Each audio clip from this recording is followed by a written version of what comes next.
Minecraft. For today's video is the tacz mod, the realistic one.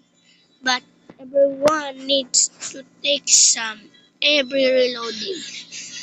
How to reload the minigun in every single one. That's the every single one.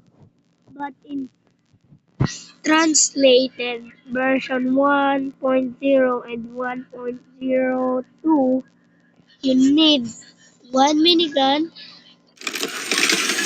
one of the 380 inches, go scroll and get this ammo, this blue. And now click this, click now this. You see we got the 64-38 inches. So you can fire it like this.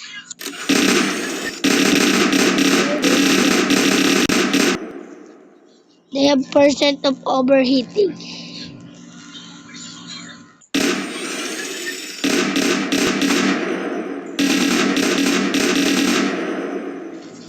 Now, thank you guys for watching this video. I will please like and subscribe for real.